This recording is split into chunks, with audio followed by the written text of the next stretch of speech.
അമലസ് cooking വേൾഡിലേക്ക് സ്വാഗതം. ഇന്ന് നമ്മൾ അമലസ് കുക്കിംഗ് വേൾഡിൽ കാണിക്കുന്നത് കടച്ചക്ക വെച്ചിട്ടുള്ളൊരു മെഴുക്ക് പുരട്ടിയാണ്.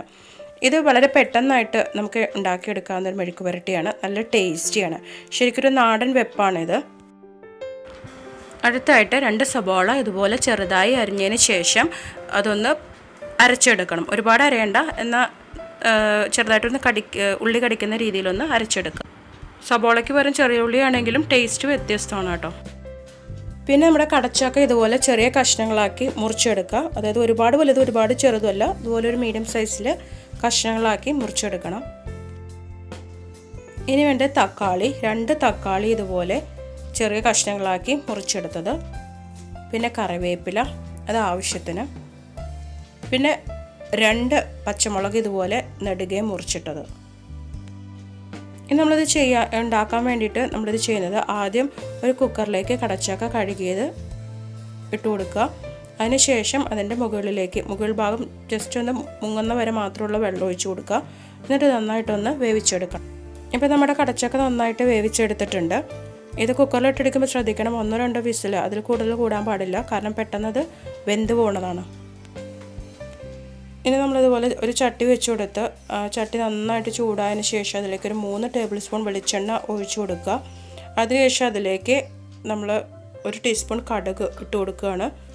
ഇനിയിപ്പോൾ കടുക് നന്നായിട്ടൊന്ന് പൊട്ടണം. കടുക് പൊട്ടിയതിന് ശേഷമാണ് നമ്മൾ ബാക്കി ഇൻഗ്രീഡിയൻസ് അതിലേക്ക് ചേർക്കുന്നത്.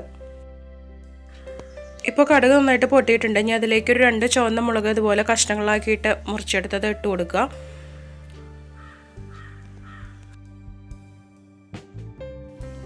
ഇനി കടുകൊക്കെ പൊട്ടിയതിന് ശേഷം നമ്മൾ പേസ്റ്റാക്കി വെച്ചിരിക്കുന്ന നമ്മുടെ സബോള അതിലേക്ക് ഇട്ട് കൊടുക്കുക. സബോള അരയ്ക്കുമ്പോൾ എപ്പോഴും ശ്രദ്ധിക്കണം, ഒരുപാട് അരഞ്ഞു പോകണ്ട, കാരണം ജസ്റ്റ് ഒന്ന് ക്രഷ് ചെയ്തെടുത്താൽ മതി. ചെറുതായിട്ടൊന്ന് കടിക്കാൻ കൂടെ കിട്ടണം, ആ രീതിയിൽ വേണം അതൊന്ന് ചതച്ചെടുക്കാൻ.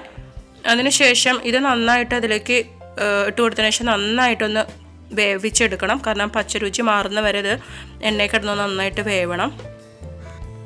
ഇപ്പോൾ നമ്മുടെ സബോള നന്നായിട്ട് വേവിച്ചെടുത്തിട്ടുണ്ട്. ഇതുണ്ട്, അതുപോലെ നന്നായിട്ട് വെന്തിട്ടുണ്ട്. ഇനി അതിലേക്കൊരു 2 ടീസ്പൂൺ ചുവന്ന മുളക് പൊടി ചേർത്ത് കൊടുക്കുകയാണ്.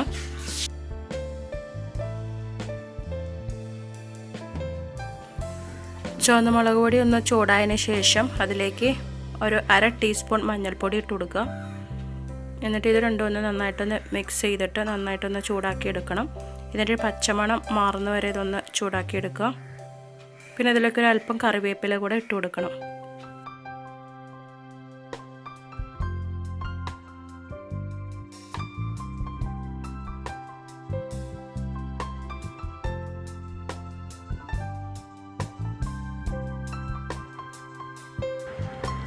ഇനി ഇതിലേക്ക് ആവശ്യത്തിന് ഉപ്പ് ചേർത്ത് കൊടുക്കുക.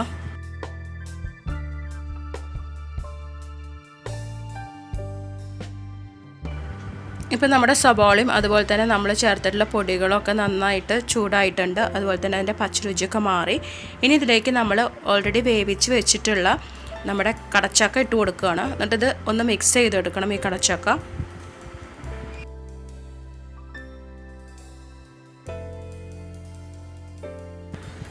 ഇനി ഇത് ലോ ഫ്ലെയിമിൽ ഇട്ടിട്ട് വേണം നമ്മളിതൊന്ന് മിക്സ് ചെയ്തെടുക്കാൻ. മിക്സ് ചെയ്തെടുത്തതിന് ശേഷം ഇതിലേക്ക് അല്പം കൂടെ ഒരു കറിവേപ്പില ചേർത്ത് കൊടുക്കാം.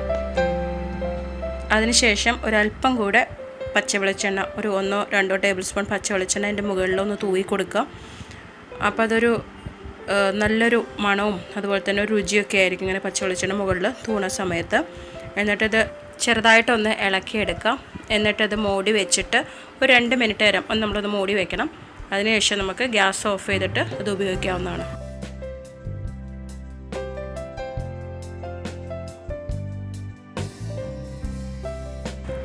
ഇപ്പോൾ നമ്മൾ ടേസ്റ്റി ആൻഡ് സിമ്പിളായിട്ടുള്ള കടച്ചക്ക മെഴുക്ക് പുരട്ടി റെഡി ആയിട്ടുണ്ട്. ഇനി കടച്ചക്ക കിട്ടുന്ന സമയത്ത് എല്ലാവരും ഒന്ന് ഈ മെഴുക്ക് പുരട്ടി ഒന്ന് ട്രൈ ചെയ്ത് നോക്കാം. എല്ലാവർക്കും ഇഷ്ടപ്പെടും.